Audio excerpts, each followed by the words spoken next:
Thanks, Dave. Police Chief Rick Hanson back for his first visit of 2015. Some big issues to catch up on. There's never a shortage of things to discuss with you, but this time we are kind of broadening our scope from our city to the world. The Paris attacks, 17 people left dead. The shooting at Charlie Hebdo, a female police officer gunned down, people killed at the kosher supermarket. The world is reeling, and people are very scared, beginning to be very, very scared. Attacks on our soil on Parliament Hill.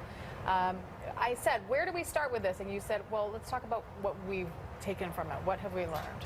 You know, you've got to watch what's going on because there are a lot of takeaways. And if you look beyond number one, the incident itself, the two brothers that started it all, they didn't start as radicalized Islamic youth. They didn't start at that point. They started as thugs, criminals. They went to prison for robberies, extortions. They've got a whole criminal record.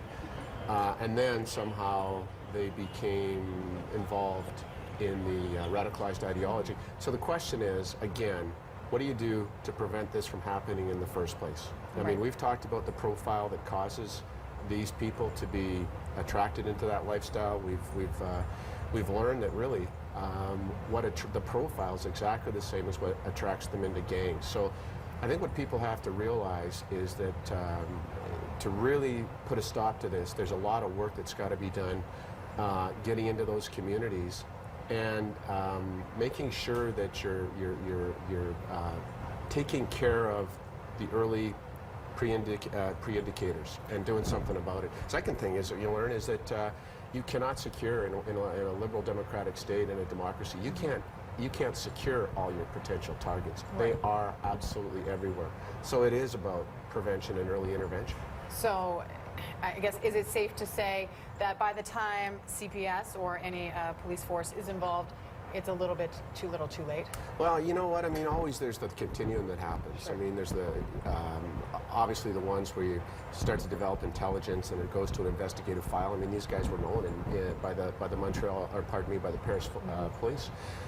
So again, though, that's a resource issue. How do you balance a multitude of targets or threats and balance them off against what they could potentially do? I mean, it is a complicated issue, and there's no country in the Western democracies right now, no large city that can say, oh no, we're immune to that, it can't happen here, because the reality is that, as we've seen in Ottawa, Paris, right across the world, it can and will happen anywhere. To that end, is CPS on any sort of heightened alert?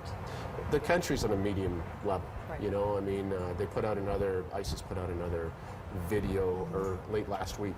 You know, again, the threats about who they're going to target. So it's the new reality, and I know there's still a lot of people, especially in Canada, who are in denial, who refuse to believe that Canada is really at any kind of a risk.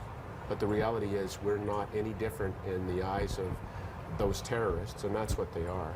Then we're at no less of a risk than the Englands, the Londons, the Paris, France, you know, the U.S., anywhere else. So it takes a different approach, and it's just one more thing that police right across the country in Canada and right across the world have to pay a lot of attention to. People in our city were pretty jarred by the fact that there were two murders on New Year's Day, both members of the Somali community. I know you met with the Somali community just a few days ago. What did you come out of that with? You know, it's really interesting. There's no single approach to this. And what we heard from them was a great willingness to want to work together. That's number one. But something that came up is, and it relates back to the first point about what causes these guys to radicalize, it's about jobs, it's about opportunity, it's about completing their education, and it's about providing those supports to steer them away, kids, young men especially, away from a crime and a gang lifestyle. So I was talking to a buddy of mine from Ottawa, and he said that's exactly what they heard from their Somali community. He said 10 points, jobs, jobs, jobs, jobs, and opportunity. So if we're really going to address the issue, it's not just the police and the community. I'm not sure we have time to get to our third point. We were going to chat about body-worn cameras. Unfortunately, we're going to have to save that for your next visit. Too much to get to today. Police Chief Rick Hanson, thank you so much for joining us today.